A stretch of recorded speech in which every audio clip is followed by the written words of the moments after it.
Much for just crucial. I'm here with my co-host Amos DeSasa from First Pres Dallas and our amazing guest for today, David Vásquez-Levy, who is a dear friend of First Pres Berkeley and has become a very wonderful colleague and kind and generous friend to me in the recent months of living in the Bay. For those of you who are just joining us, This is Crucial is a conversation, yes, between Amos and I and our guests, but also all of you who are tuning in. So thank you for making this time in your day. We invite you as you listen in to chat in, type in whatever medium you're on, your questions and your comments, so we can fold them into this conversation. And we will try to get to as many as we can, but we can't always guarantee that we can cover the expanse of your curious minds.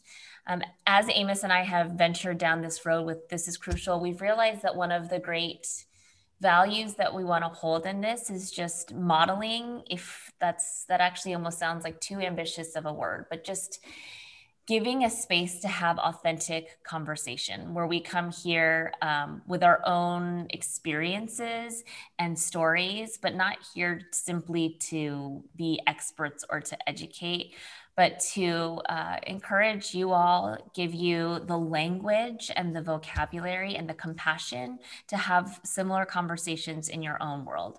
We know how hard some of these topics are to engage in, and sometimes we don't do it, not because we don't care, but because we don't know what our entry points are. And so hopefully we will illuminate some of those entry points today. Amos? Yeah, well, I think, David, we're going to spend some time getting to know you today. And our focus is on immigration and also on migration. And as you might know, David, Charlene, and I, our origin stories are connected to places outside of this country. And David, we had a chance to talk earlier and also got to hear some of your story about the route that you took to get here. And I think Charlene and I are going to answer that question as well. What route did you take to get here? But I think to set the scene for us, we're going to begin with you, David, and then if you don't mind, give us some of your background, your route of migration. Where did you go, and how long did the journey take? Thank you. It's great to be with both of you, Amos and Charlene. Thank you for the invitation, the chance to be here on This is Crucial. Greetings to those that I may know from First Pres and also here in Berkeley, and others as well, as we get to make a new community connection as well with First Pres Dallas. So I am David Vásquez-Levy. I serve as president of Pacific School of Religion in Berkeley, California. When I was, a young child growing up in Guatemala, I never really thought, oh, I want to be a seminary president in Berkeley, California. So we never know, journeys and our migration stories are shaped by a wide variety of things. My own was shaped, I would say, as I said, I grew up in Guatemala in Central America. My family was a mix. My last name is Vásquez-Levy, so that captures a bit of that. On the one side was my dad's side of the family, which has long roots and histories in Guatemala from some early migrations, probably in the early period of colonization of Central America by Spain. And so there's part of my family that came from migration from that area, Spain, and then a large part of it from Guatemala as well, native communities. A few years ago, I did a DNA test just to sort of figure out what of my own story was that, you grew up with certain stories to try to figure out what's really real, right? And found this sort of mix that echoed much of what I grew up with. So the largest part of my DNA is actually Jewish. My family background is also migration way early on from Jewish communities that were displaced at different periods. And so my mom's side of the family is Jewish, and I grew up in that community in Guatemala. And that part of the family came from a little bit of Eastern Europe and somewhat in Alsace-Lorraine, ended up in Guatemala in the early 1900s. Out of forced migrations from persecution of Jews, but also economic opportunities. So my great-grandfathers, both of them ended up in Guatemala out of that experience. And then, I grew up, my grandmother, my mother grew up in Guatemala. The other largest part of my DNA is native Guatemalan, and that's a connection with the roots of my dad's side of the family. And I came to the US right after high school, in part because of a desire to pursue theological education. I came to grew up in Guatemala in the middle of a civil conflict, a civil war. That was, many folks probably on the call familiar with the story of civil conflict in Central America, which was really sort of a proxy conflict between communism ideas and capitalism, that got played out in that region. And but I saw in the church communities that were connected across all kinds of issues of faith, conviction, but also organizing politically and socially. And so I came to the US with that desire to pursue theological education out of the tradition I grew up in as well. So I grew up Jewish, but also my dad's side of the family was Lutheran. And ended up in Texas for part of the time. I did my undergraduate degree there. Once I got here, I realized I needed to go to college, should probably learn English. I didn't grow up speaking English. And then eventually ended up going to school in Chicago for seminary. So anyway, a lot of mobility in my family, my own life, both in my history and into my own family. And then the makeup of my own family is as we all got to connect a little bit earlier between the three of us, but my family is an immigrant family in many ways. We joke that we are connected by both love and coffee. So my children are originally from Ethiopia, where coffee is originally from. I'm from Guatemala, which I'll arguably say is the best coffee in the world. And my wife's family is Finnish, and Finns drink the most coffee in the world. So I would say migration is throughout, is both what I'm committed to, life experience, and I see it in many ways as what it means to be human, to be a person of the move. So we'll talk more about that today, but great to share a bit of that story. Thank you, David. Yeah. I heard echoes of my story in your story as you were sharing it. One of those echoes that I heard was the role that the conflicts between superpowers played out in very remote regions and places in the world. Where I'm from, Ethiopia, late 1970s, you had the global superpowers, Soviet Union and the US were also in a proxy war there as well.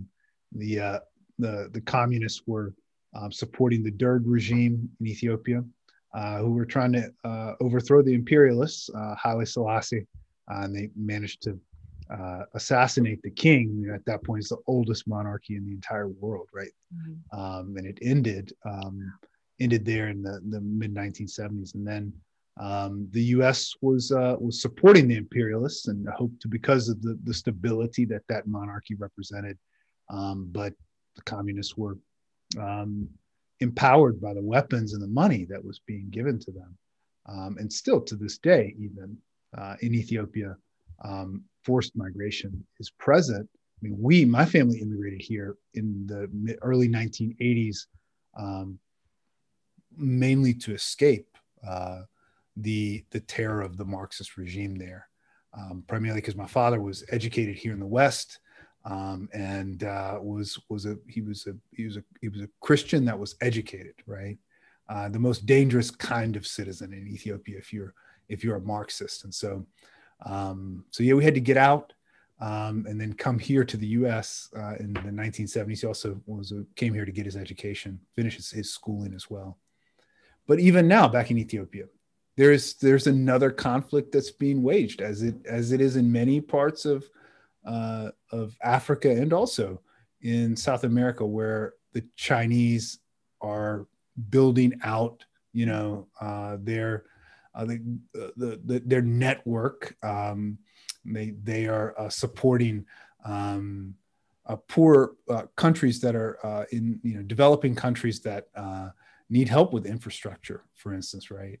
And so the Chinese government is giving them loans, giving us in Ethiopia loans. We just built the first intercontinental railroad in Africa, from the capital of Addis Ababa all the way to Djibouti, to get to the port there, right off the Horn of Africa. So, and that was done because the Chinese loaned us money, you know. So even today, when you go to Ethiopia and you land at Bole International Airport, you walk through that airport, almost all the international travelers are from China. So there's 2 international flights daily, right? From, of all places, Addis Ababa, Ethiopia to Beijing. 2 nonstop international flights, and they're full, every single one of them, right? How that struggle there that's being played out in the Horn of Africa right now for influence in Ethiopia is affecting the livelihoods of people there. I think it's unsettled as to what the decisions of these 2 countries, right, and how they're being manifested in other places will affect people that live there. So that's where I'm from. You migrated from Ethiopia to South Carolina. South Carolina, right, yeah. So by way of South Carolina to Dallas. Straight to Dallas. I mean, I've been around the block, you know. I mean, I've been a few places. I've been to Brazil, spent some time there, and spent some time in North Carolina. And now I'm in Dallas, the first time really that I've lived east of the Mississippi River or west of the Mississippi River. In some ways, it's very familiar here in Dallas. That it feels much like a southern city, and in other ways, it feels like I'm very far west. You know, it feels like a western city. So Dallas is just kind of in between 2 places. So, but yeah, this is a very metropolitan city here that we live in. I mean, not metropolitan, cosmopolitan city. It seems like the entire world is represented here in Dallas. And it's the first time I've lived in a place like that, you know, where there are 10 Ethiopian restaurants I can go to, which is different, you know, than South Carolina. Berkeley has its share of Ethiopian restaurants. On my drive to work, I drive by several flourishing Ethiopian restaurants, so you can get some good Ethiopian cuisine here as well, Amos. My story is different than both of yours in that I was born in the United States. I was born in Walnut Creek, California, on the West Coast. But my parents immigrated here. I actually texted my mom beforehand to double check. My father immigrated here in 1964 for school. So like you, David. And then my mom immigrated here in 1972 for a medical residency. For them, they were not fleeing anything. They have the immigrant story of seizing opportunity that they saw very much so in the US. And met here in the States. So both obviously from Korea, met here in the States, had 3 daughters who don't speak very much Korean. Our native tongue is English. We all now live in California, New York, and Virginia, so across the country. So my migration narrative includes California to New York, New Jersey, back to California. So very coastal states, not much variation of living in different places, always kind of living near an urban center where the diversity that both of you have described has been very much common to what I've understood the United States of America to be. If anything, I'm probably more fluent in Spanish. I took that more years in school than I took Korean, even though I studied abroad in Korea. But yeah, this is home for me. And despite the fact that I often get asked, no, but where are you from? Right? I say, well, I'm from California. My parents were born in Korea, but I am a 2nd generation Korean American. And so immigration, migration, this traversing of boundaries, exactly like you said, David, is a part of our human DNA to be a journeying people. And obviously this has become a part of the political conversation with recent elections. And this is very much a part of the theme of these conversations, is really the what happens when we other people, when we isolate people, when we demonize people in an othering sense. And we've seen that happen in the US around immigrants. And the question is, well, aren't we all immigrants? So how is this even an issue? And so in your line of work, David, you explore migration narratives in scripture, and obviously you have traveled the world. You were just telling us about time you've spent in Israel and Palestine, that so often we create borders and walls. And so, and look where we are right now, right? So how are you kind of just processing and taking in the last, say, few years of our current discourse around immigration? Yeah, well, I think, the first thing I would say is I think it's critical for this type of conversation to happen within our faith communities. I think churches have a critically important role to play in how we think about the othering of people and the sense of ourselves, and holistically to think about humanity and all of us as children of God, as beloved by God.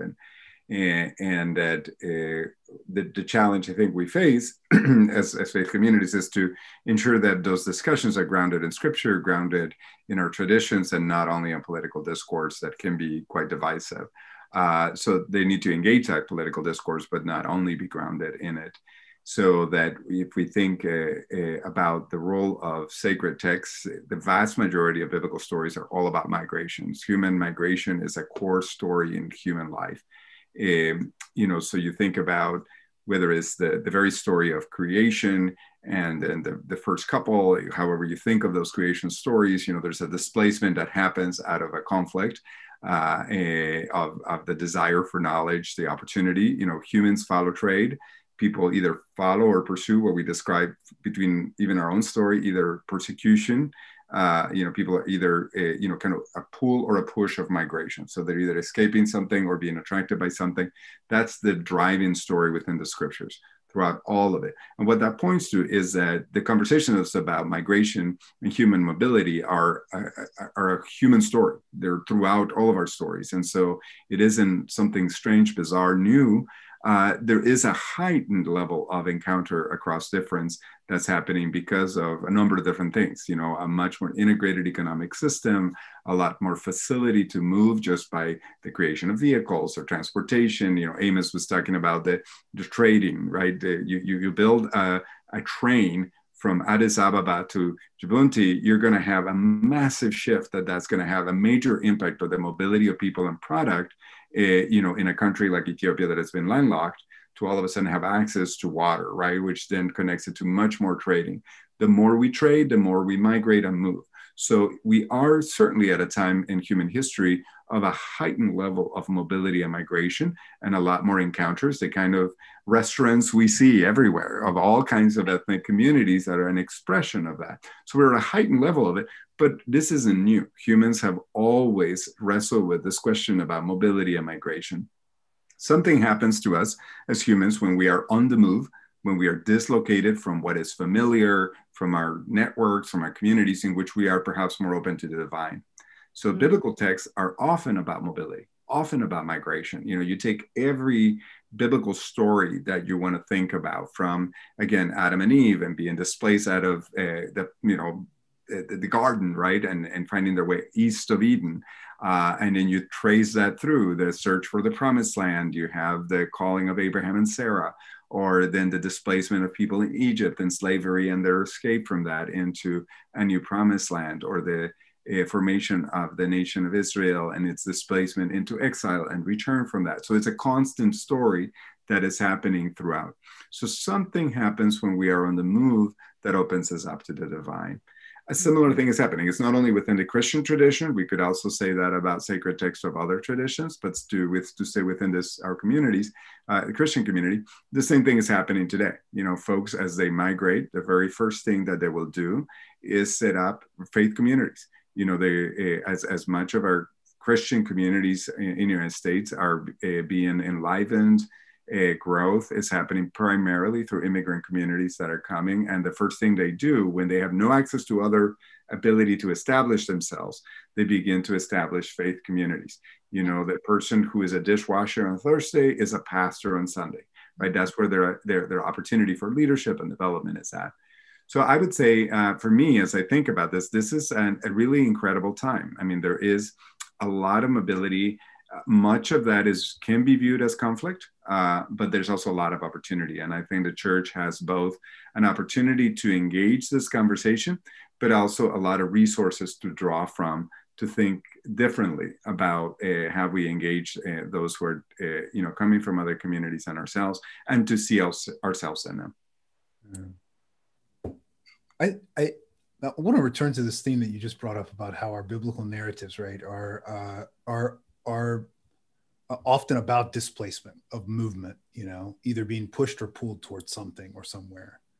And I want to set that right up beside our some of the fear and misconceptions we have about strangers, sojourners, travelers.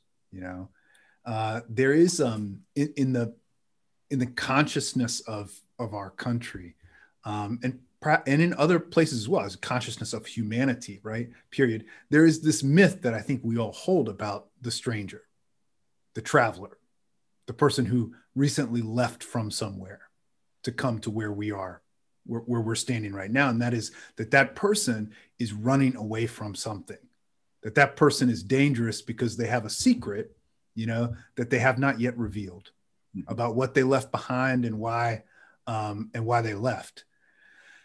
And while I think I stand here and I say, wow, that is a myth that we hold, the myth of the foreigner being dangerous.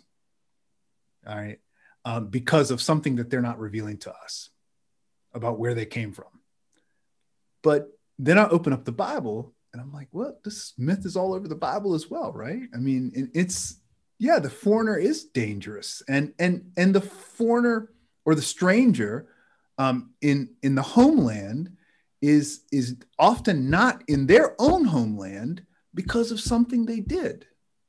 Sin was the reason, right? That they were cast out or banished from the place where they're supposed to call home. And you look at, as you said, the story of the Garden of Eden. Adam was the first person, the first person to actually have to be forced to migrate, told to leave the garden, right? Not able to till, and had to move immediately because of something that he did. And those stories, of course, are scattered throughout the Hebrew Bible. So help me out here. Well, I think that's really important in dealing with Scripture. I think any part of what we got to do some work, right? We got to engage Scripture with their complexity. They're not monolithic, right? There's not one theme sung throughout the entire Scriptures. There's actually quite a bit of what we would call xenophobia within the Scriptures. A lot of rhetoric that is afraid of the foreigner, sees it as problematic. You look at the books of the book of Nehemiah and Ezra. These are two really small books that are not often familiar to folks, but they're texts that in the period of the exile, so when people were returning from exile, coming back into the land, there was a lot of fear of the foreigners. The sense was that while people were in exile, they married foreign individuals, and in a way there wasn't a purity of the nation, and that was part of the punishment. That was part of the reason for their wrongdoing. And now as they return, they're actually directed to divorce their foreign wives. It's usually the way that the theme of those texts is identified.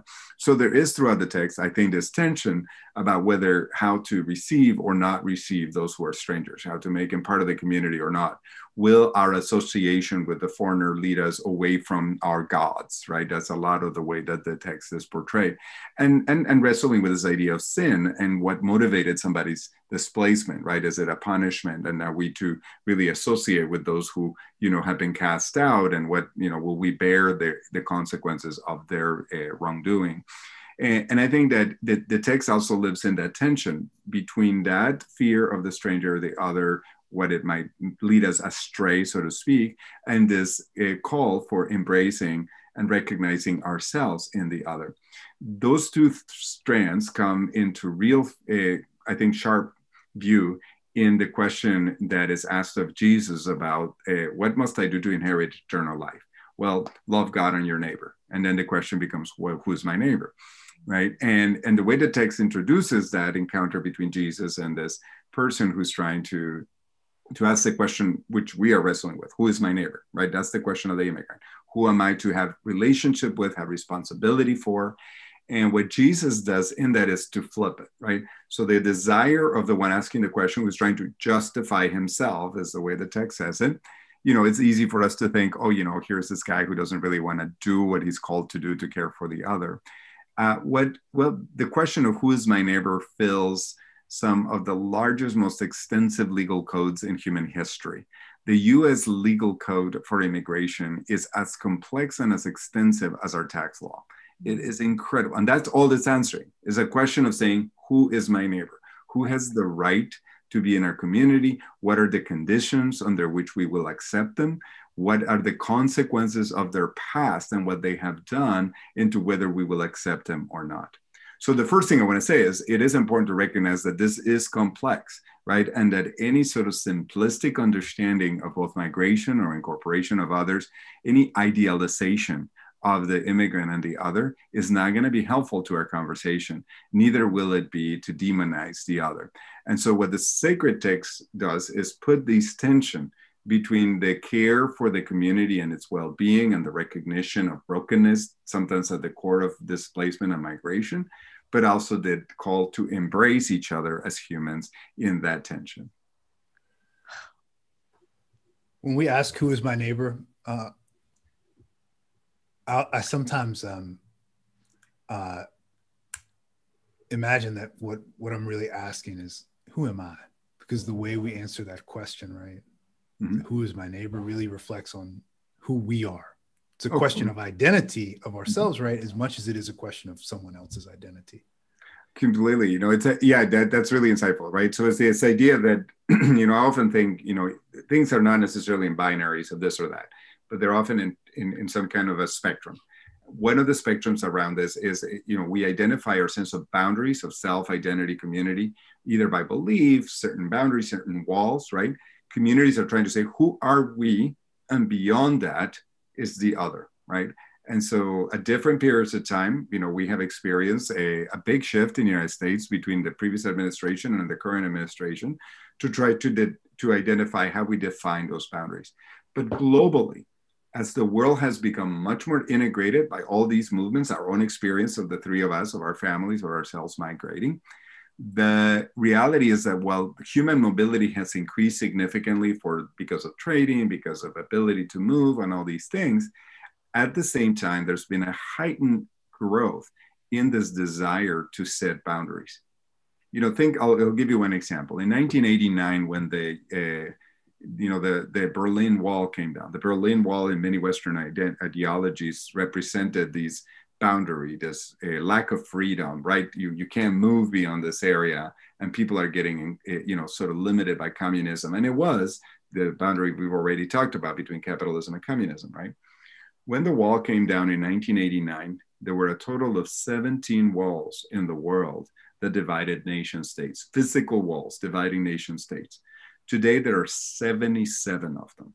Wow.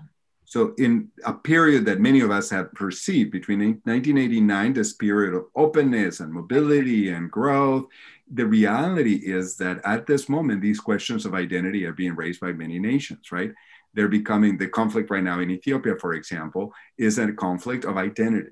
Who is this particular community? The Tigrinya group is trying to identify their own identity and the desire to create their own boundaries and their own self-agency and identification, right?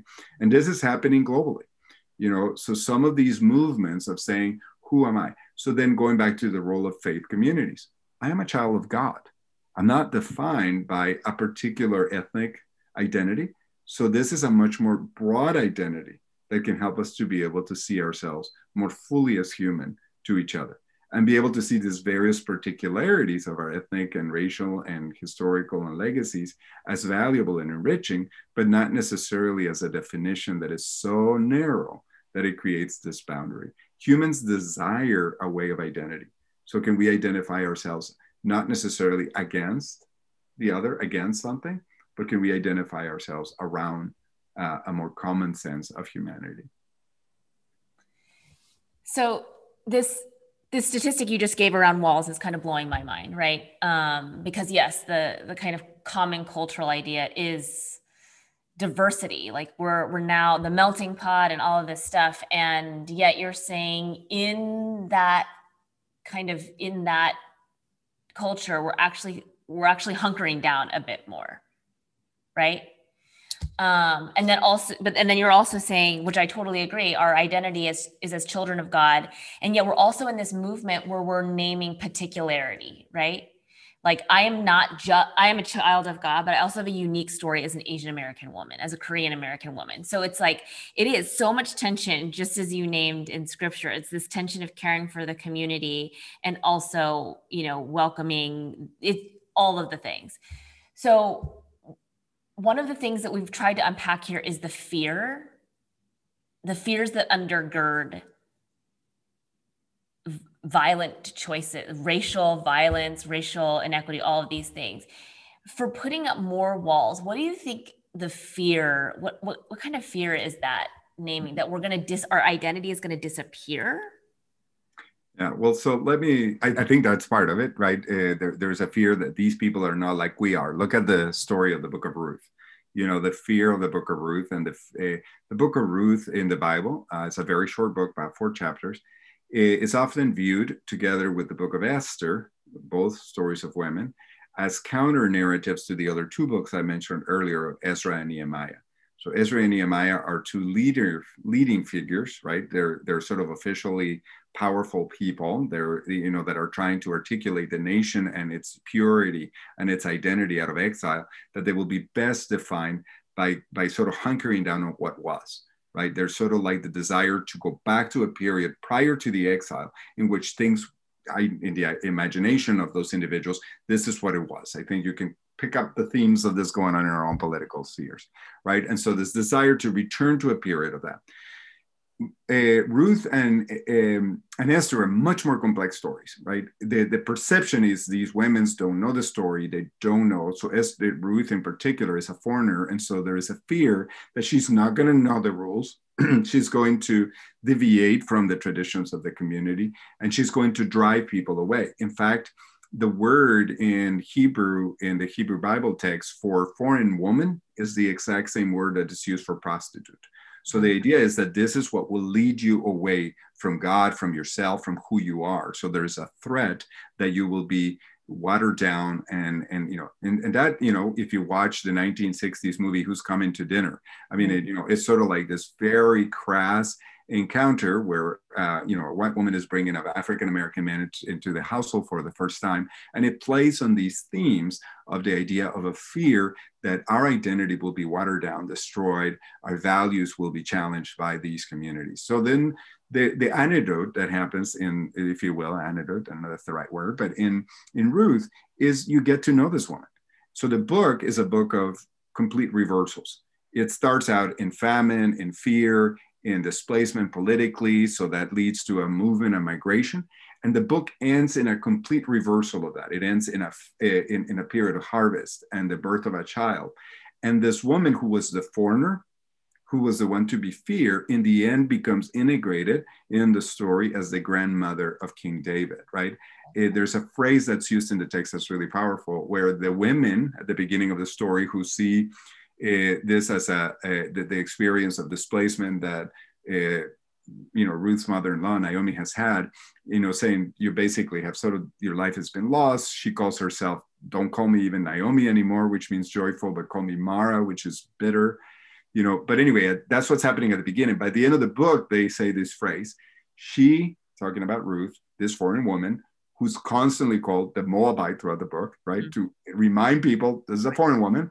At the end, what the women say to Ruth, to Naomi, is, she is better to you than 7 sons. Now, to our ears, it's hard to understand that, but we're talking male versus female. There's lots going on in that text in the story that is basically saying, if you take the time to actually engage people, to get to know who they are, that threat that they represent can actually, there is a way in which they become integrated into who we are, that our best well-being is bound up in caring for those who are different from us, and not just caring for them, but in realizing that our own best future is tied to theirs, which is, I think, part of this, challenging some of the fear that we have as a nation, certainly in the United States, around immigrants, is can we see the people who are coming as our very future, our very viable future? And we can talk more about that. I think there's some very practical ways to change, not just sort of ideological ways of thinking about this, but very practical ways to think about how immigrants are actually going to be central to the well-being of this nation and to its future as they have been in the past. Do you think, yes, can't wait to talk about that, first of all. Do you think the fear in the US right now is around dilution of American culture? Because the soundbite I keep on hearing is they, the other, are taking our jobs. It's a scarcity, limited resource thing. There's only so much. Even there's a big question. Why is there an uptick against violence against Asian Americans? Is it because of rhetoric around COVID and that coming from China, and that being obviously a threat, an existential threat? But it precedes that, and it is this whole notion of you're taking our jobs type of a soundbite. And maybe that's not accurate, but. Mm-hmm. Well, so I'll joke about something first, right? There's an artist, Mexican artist, who did a series of pictures in which she identified immigrants as superheroes. And what she does is, she did this in New York, and she went around and she took pictures of undocumented immigrants. And she said, these are our superheroes. She was playing a little bit after, exploring the theme of superheroes after 9/11. Who are the superheroes, right? And the reason she picked up on this theme as an artist is because she said, here are these people who somehow manage at the same time, amazingly enough, to take our jobs and to be lazy, right? How can you do this, right? How can you do both? How can you be a threat to our industrious production and at the same time be lazy and want to take advantage of the system, right? I mean, these things don't make sense. So she plays with that, and she has, she has pictures of a nanny who holds 3 jobs, provides money for her family back in Mexico, dressed in Superwoman outfit, right? And she has pictures of this. She's got this guy who's, a window washer in New York as an immigrant, and provides, for his family, and is going to school, and he has him dressed in, in like Spider-Man outfit. So those are really phenomenal images.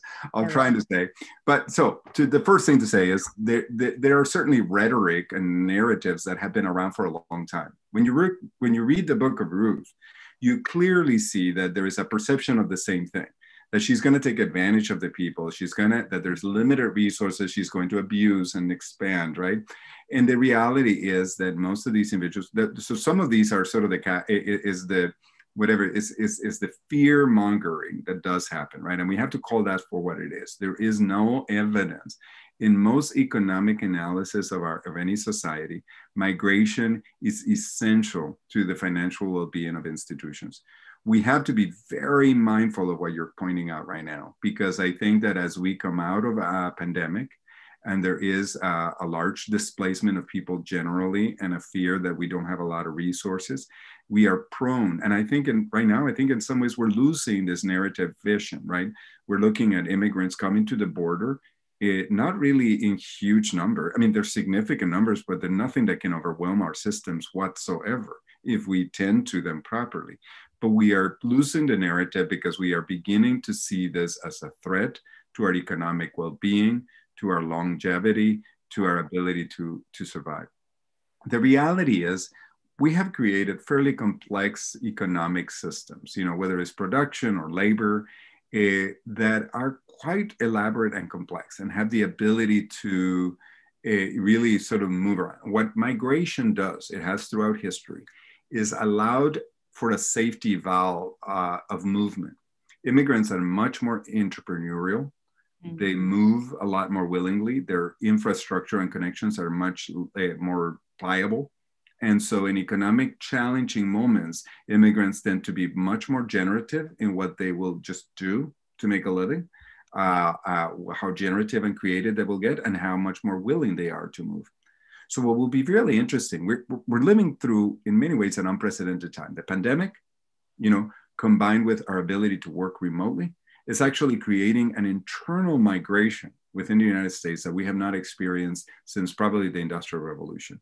And I think we don't quite understand. The church is wrestling with this. What do I do with all, half my church members are actually moving and now zooming into Berkeley from Portland and Las Vegas or whatever, right? So we need to be attentive to this and think, how are we going to shape community differently in a period of massive migration? Because people will be moving. Now, what I love about the book of Ruth, there's many things I love about it, but one of them is that when it begins, it is Naomi who is displaced. So it's the people of Israel who are facing a crisis of famine and a crisis of political crisis. And so they go to Moab, which is a horrible place to go. Nobody should go to Moab. And then at the end, they come back with the Moabite woman. What the book is doing is first, we, whatever the we is, are the ones who are the immigrants. And then we're watching to see how we are treated in this foreign land. But then it flips it, right? And then the foreigner is coming back to us. How are we going to be dealt with it? Right. And the reason I'm saying this is, how do we want our kids? My kid is about to head off to DC. How do I want him to be treated? As an immigrant from California going to DC, right? How do I want others to receive this other that's coming into a new community? Right. Because that's the way that they would be. That's what Jesus does in asking the question about who is my neighbor. How did you treat the one who is a stranger? So the neighbor is not just the person who's next to me with whom I share an identity or a religious tradition, but it's the one I opt to care for and to make my relationship with. Does that make sense? Yeah. So I think that this is where the religious communities will need to think about. So what are we going to do about those who come to us externally from other places, recognizing that many of us, our own communities, will also be on the move, particularly as we enter a period of massive displacement, I think, of humans, both because of economic, environment, lots of other forces that I think will create more migration and mobility.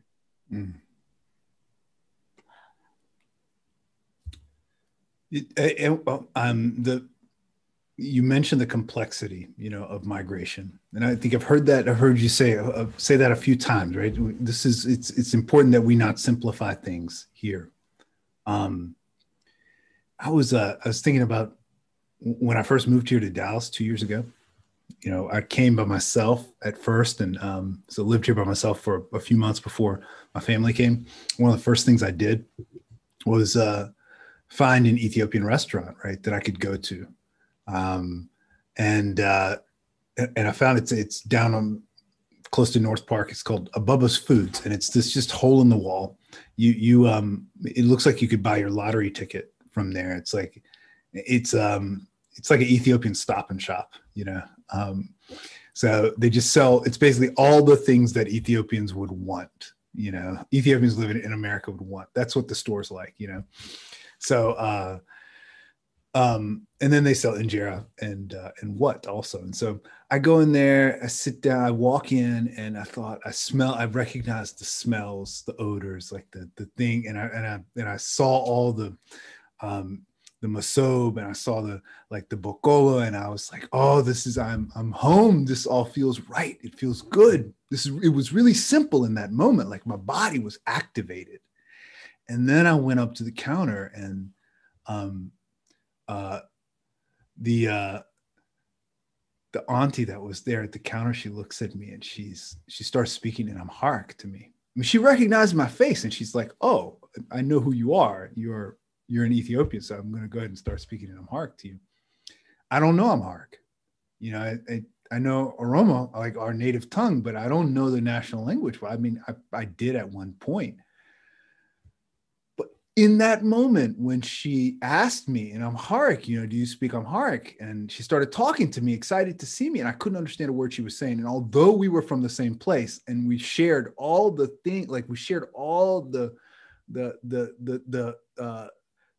everything that store represented, we shared that in common.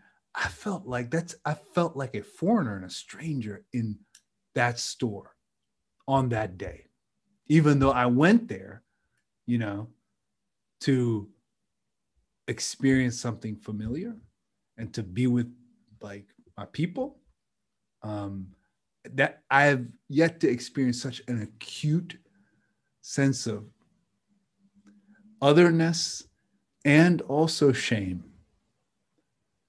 because I didn't know something I should, because I felt like an imposter in that moment, So that's it. And I'm also new to Dallas, right? And so I went to the one place in Dallas that I thought I wouldn't feel so foreign in, and then ended up feeling more foreign inside that store than I had outside just in Dallas proper. I share all that story with you just to reinforce what you said earlier, David. Well, I appreciate that very much. All the different ways in which we are both foreigner and native at the same time, in the same moment sometimes, Yeah. Well, and I think, and sometimes those places where we expect to be welcomed and be more at home is where the rejection, or either self-imposed or externally, feels the strongest. And I think all of us who are kind of in between, and I think about the millions of people, in the United States who share that experience of in-betweenness, oftentimes you do feel like you're right in the middle of it. And so you feel even more displaced. I think of that African-American song, sometimes I feel like a motherless child, a long way from home. And that's a song of displacement. It's a song of migration. It's a song of, feeling like, what does it mean to feel so rootedless? And what's powerful about scriptures, you think about one of the dominant images of faith in the Bible is in Hebrews 11, right? It's this Oscars of the faith. You have this litany of who are the people of faith, and it goes through each of these, everybody who was the standard of faith. We begin with this, the definition of faith as that which we cannot see and we can only hope for, right? And every example that is given ends with this phrase of saying, but they did not reach what they longed for. And then towards the end of this litany of names of people in Hebrews 11, it goes to saying, identifying a person of faith as somebody who's displaced, who knows who their home is not here, but in a city whose architect is God. So part of it is even that experience of displacement you had at that grocery store, in a way, is an experience of faith, of the knowledge that our home and our place is ultimately only in God, right? And that at all times we do, even in the places we feel most at home at, most comfortable in. Think about our struggle to raise children. My gosh, if you have teenagers, right? All of a sudden, this child grew up in your home with your food, with everything you provided. And at some point, the disorientation is that they don't feel they belong. They're trying to figure out, and part of the process they're trying to do is to self-identify away from that. And how much more conflict can you have than a parent with a teenager sometimes, right? But it's like, talk about a place where we don't feel right, even in the place where we should feel most at home. So what I'm saying is that complexity is part of a human experience, right? Of that place of displacement, even within the things that we are most familiar with. Now, while I say this is complex and difficult and, interesting, it's not necessarily something we cannot manage. Humans are incredibly capable of complexity. The economic systems we have created, the trading systems we have created that allow us to produce products in some amazing ways, from pieces from all over the planet into, products that we assemble. The creativity of our arts and of our sciences are remarkable. Well, we similarly can approach questions of migration with a similar level of complexity and creativity. Mm-hmm. I do think that without needing to become just very simplistic about migration, that we can continue to develop as humans the capacity to do this. And what I think is valuable in the sacred stories of migration is that they provide for that level of complexity, right? Not every immigrant in the sacred text is somebody that benefits their community. there are issues. Some of them, as you said, Amos, at the beginning, have escaped from certain things or have done things that have brought them to where they're at. There's reconciliation that needs to take place. There's challenging that needs to happen, right? So part of it is finding what are the stories and to see ourselves in those same things, right? Because the reality is that we are equally complex ourselves in our own setting, in our own family, in our own communities. So how can we see ourselves reflected in that other, rather than just simply create this simplistic boundary of nation, of identity, of language, of culture that then divides us? I love how you're universalizing the concepts of the immigrant experience, if you will. I mean, I love it. And on the one hand, it is something that we were just talking about this, or Amos and I were talking about how Pringles for him was such a delicacy growing up. And I remember same thing, name brand snacks, such a delicacy. My parents would not have splurged on that kind of a thing. Just these very particular, beautiful things that we get to just kind of hold on to for the immigrant experience. And yet to universalize this notion of movement and displacement. I mean, even talking about the relationship between a parent and a teenager, and it makes it sacred and holy.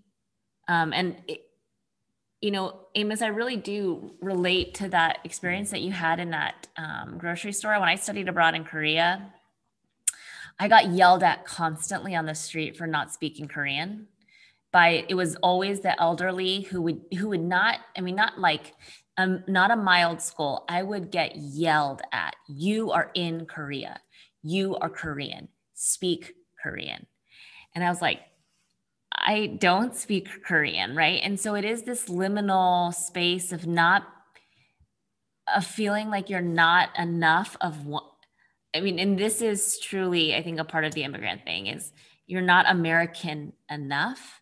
And you're also now not Ethiopian enough, Guatemalan enough, Korean enough, right? You're trying to become more of something to fit in. I mean, that's why I don't speak Korean, is because my parents wanted me to assimilate. Right. And so they spoke to me in English. Wow.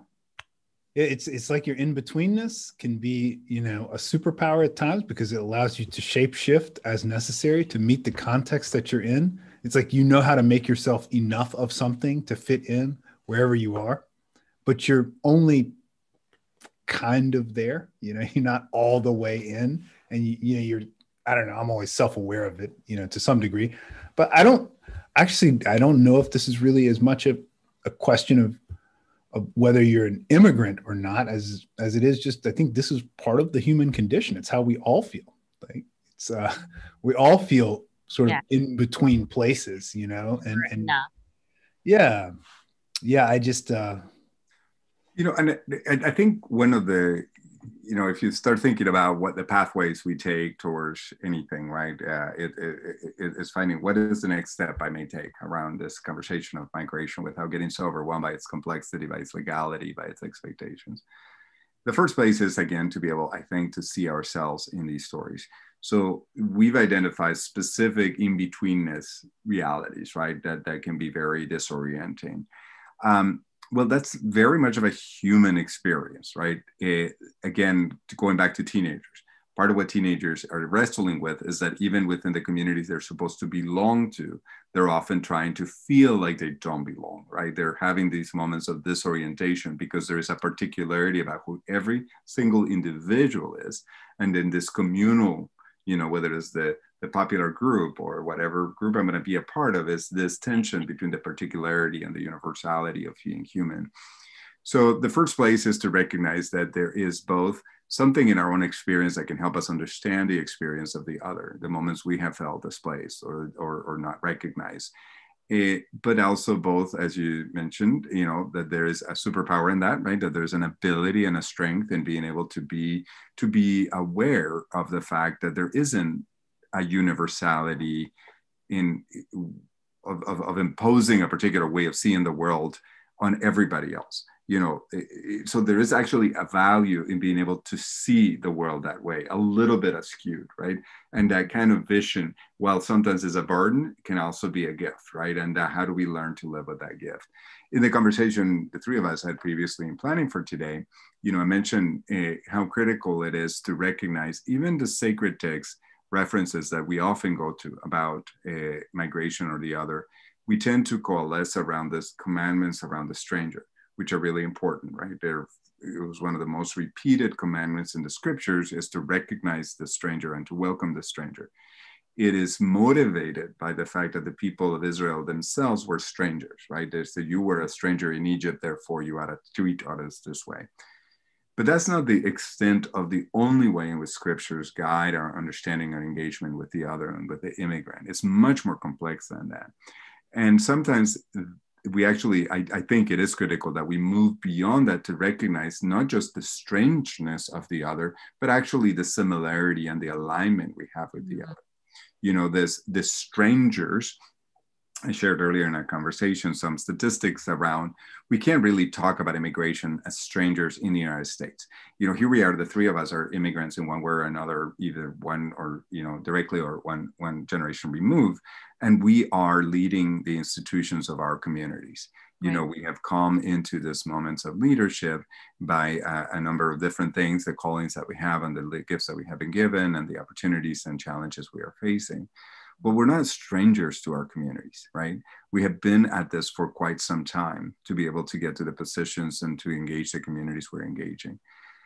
Similarly, most communities, the statistic I share with all of you is like, we're in 2 states that are predominant, that are largely immigrants, most, the significantly large immigrant populations and immigrant descendants. In California, the statistics I shared with you previously is that half of children in California, 18 and under, have an immigrant parent. Half the children. That statistics for Texas is close to about 1/3 of all children in Texas have an immigrant parent. And so these are not strangers, right? And you think about the folks who have been, they are our children's classmates, and they're in their communities, they're in our churches, they're in our employee networks, they are in our communities providing vital services to us in a wide variety of ways. So we need more language than just the welcoming of the stranger. So the welcoming of the stranger is powerful and essential and important. The risk is that it keeps the other as a stranger, and it keeps us in the position of being the ones who have something to give. And then it lends itself to this fear of there isn't enough, so then I can't give to the stranger, right? Rather than some much more symbiotic relationship that recognizes our codependence with each other, that the world will thrive, And you can take a number of different industries that are going to be vital for us to have a significantly greater degree of migration as a nation in order to be able to really thrive.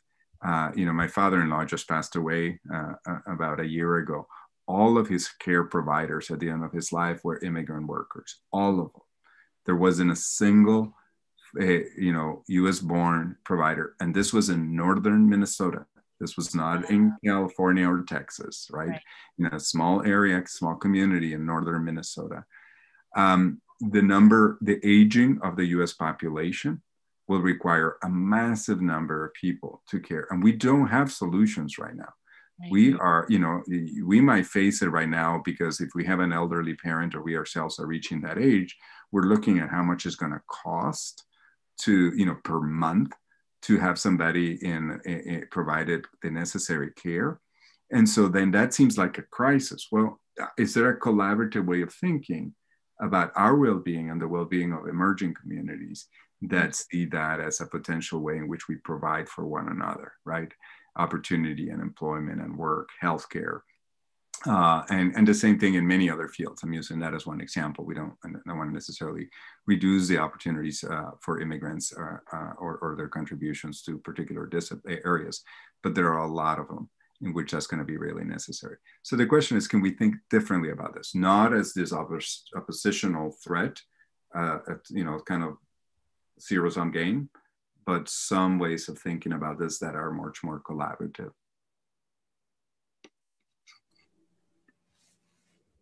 This is giving me, I mean, this, to be honest, I was not expecting the conversation to go in this direction.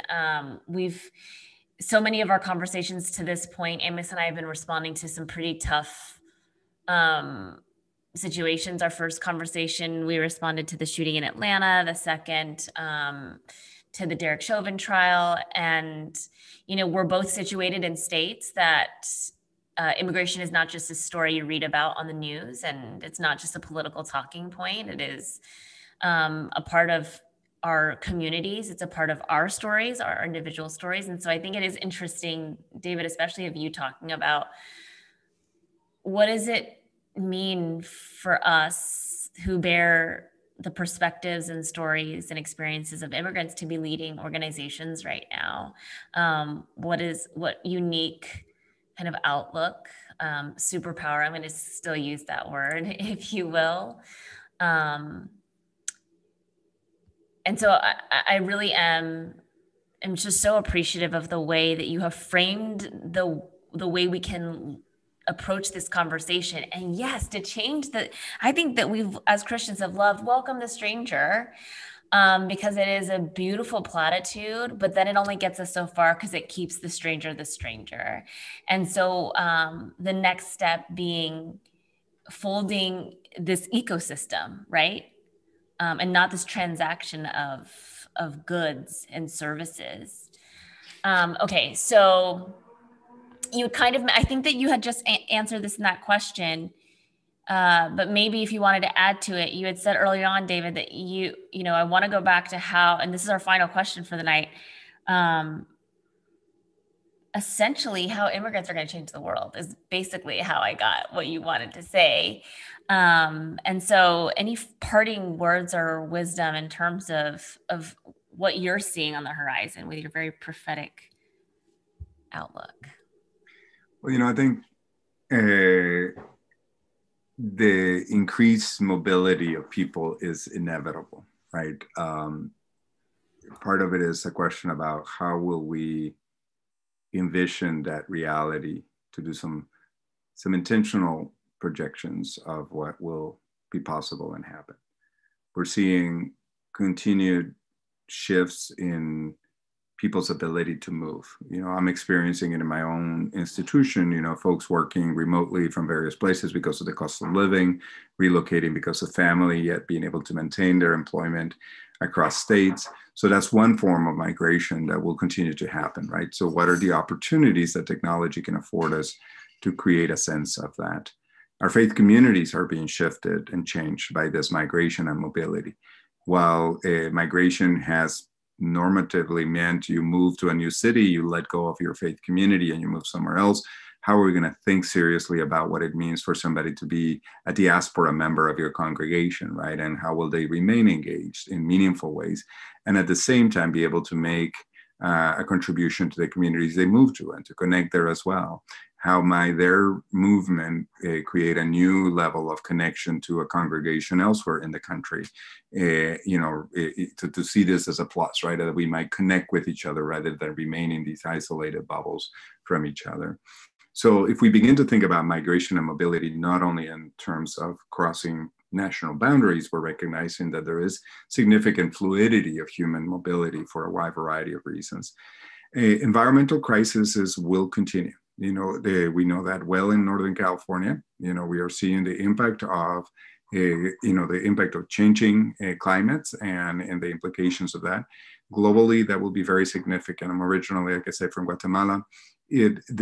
What we are seeing right now in the mobility of people from Central America into the United States, into other places, is largely driven by this crisis that is being brought about by changes in climate. That will continue. Now, if we continue to view those as threats, like the way we're currently seeing the movement of folks to the border as a problem, as an issue, as something we cannot handle, that can overwhelm us. Honestly, if you step back and you think about the assets of the United States as a nation and the numbers of people that are coming to our border, this is a minute number of people. The crisis is because it's affecting individual lives. It's difficult, it's complicated for them.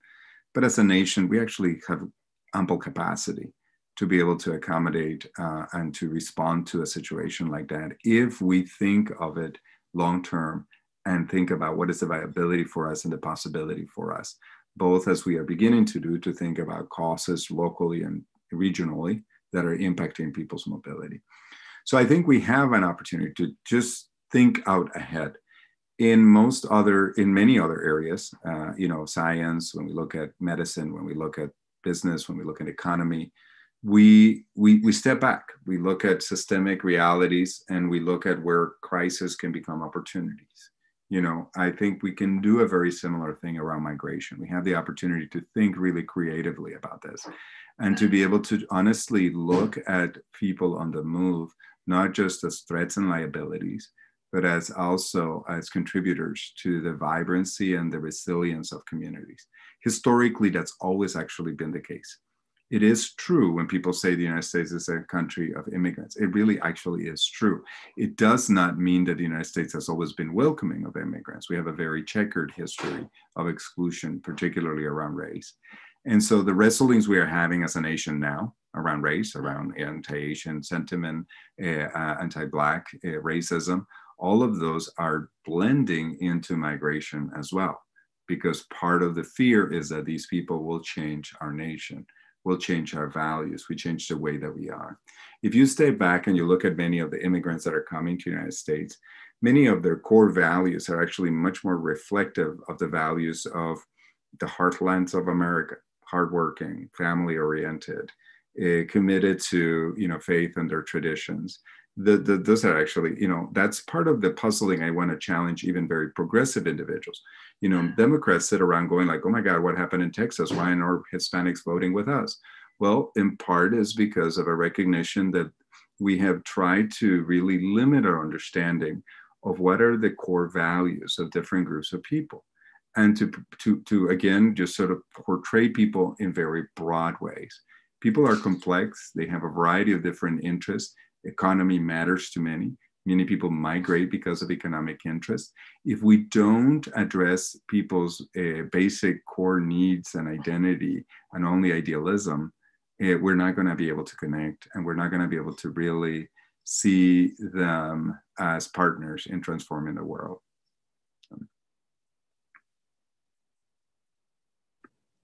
David Vásquez-Levy, thank you for being here tonight. It's great to be with you both. Thank you for the opportunity. It's been a great conversation, and I appreciate the chance. Yeah, I feel like we are going to take your advice to heart. I have been taking your advice to heart every conversation I have with you, of using this moment this pandemic moment, this pivot moment, this grand migratory moment to rethink how we do things.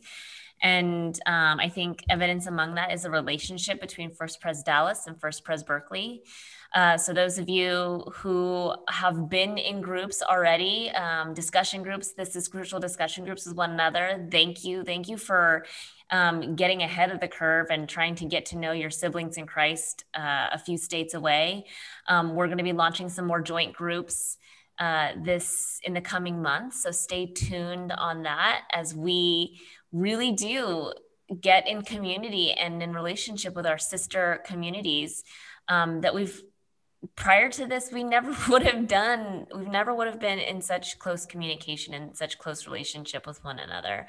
And so we thank you for your wisdom and the hope and the vision that you've provided us this evening. Thank you, and have a great evening. Thank you all very much. Thanks, friends. Well, look forward to the next time. See you all soon. Stay crucial.